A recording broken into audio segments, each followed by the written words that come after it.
It's 30 years since Neil Young wrote one of his most enduring songs. Now at 62, Neil Young is the epitome of that famous lyric, performing to a third generation of fans as the headline act of this year's National Big Day Out Festival. I love to play everywhere I play, and it's nice to see a lot of people. But we usually see people of all ages. I think that most of the old people in Australia are the ones that think that Big Day Out is for young people. It's like the people who are young in their heads don't care. Come a little bit closer. Young's signature stripped-back country rock is enjoying a resurgence, and the artist is mining his own back catalogue with a series of releases dating back to the 1960s. Oh, to live on Sugar Mountain. But putting his 40-year legacy in order isn't just for his legion of fans. It's the result of a life-threatening brain aneurysm in 2005. Just surviving is knowing that I might not have survived if we luckily hadn't found it. So we just, keep on going and of course use the time as wisely as possible since it seems to be borrowed anyway.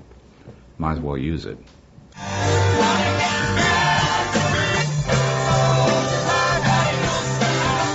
As an elder statesman in an industry that's notoriously fickle, Neil Young is a rarity, a musical groundbreaker with a strong social conscience.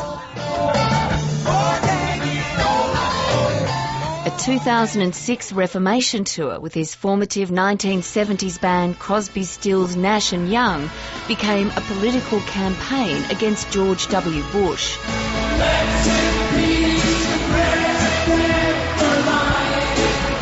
For which Young has only one regret. It's too late. I really wish that they still would impeach him, but because I think on record it should be straight that you can't do that. Now with a new president, Neil Young sees renewed hope for the United States. There's this change with Obama. It's fantastic. And, I hope that he's successful, and I hope people remember that we are in a huge mess, and it's going to take the full 8 years to get out of it. He's not going to pull us out of it in 2 years. And I hope that the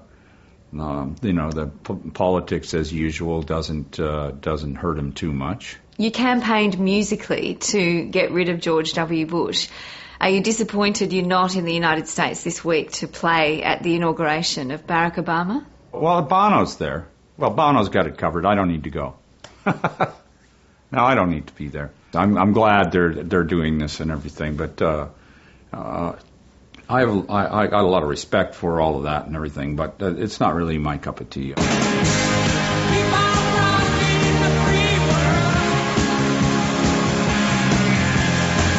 Once aligned with an ideal that said music could change the world, Neil Young is eyeing a different kind of challenge.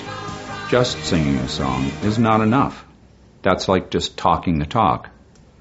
So you have to do something. You have to really make a change, and you have to try to do something that represents what you're saying and live what you're saying.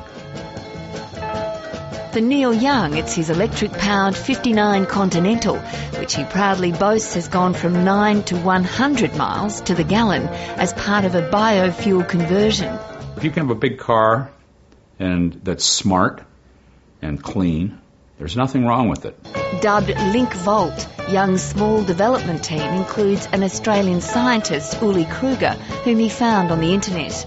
Ford and Chrysler and GM and everything, they have got buildings with floors and floors and floors of people employed and everything. We just have the internet. There's only 3 of us. There's myself, Jonathan Goodwin in Kansas, and Uli Kruger, and we work together, and we have a virtual garage. Young will drive his Lincoln to Washington in March as part of his campaign for a green fuel-led recovery of the car industry. If we had spent as much money as we spent on wars in the last 10 years, on research, on developing new fuels, developing new biofuels and new ways of making biofuels, then we would, we'd be growing our fuel. Fuel would be living. It would be things would be happening, and the people's fuel would be a reality.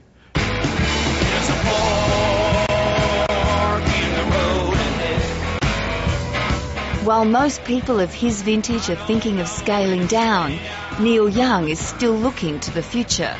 With a new record due for release later this year and a long-awaited archive box set in the works. We'll give the new record a couple of months to breathe, and then we'll put the archives out. New trumps old. Maybe. No, it has to, because you can't give up on the new stuff. That's what makes it happen. You can't stop planting. You can't just eat. It's better to burn out. It's best never sleep. At 62, you're showing no signs of burning out or fading away. How long do you think you'll keep playing? Oh, I don't know. I really don't. Wish I did. Or maybe I don't wish I did. I'm glad that I'm here doing it now, and I'm glad that people still like to listen to it, and because I'd be doing it anyway. So, I'm lucky. I mean, if I didn't love it, it would be very difficult for me to do this. I mean, I don't think I could fake it.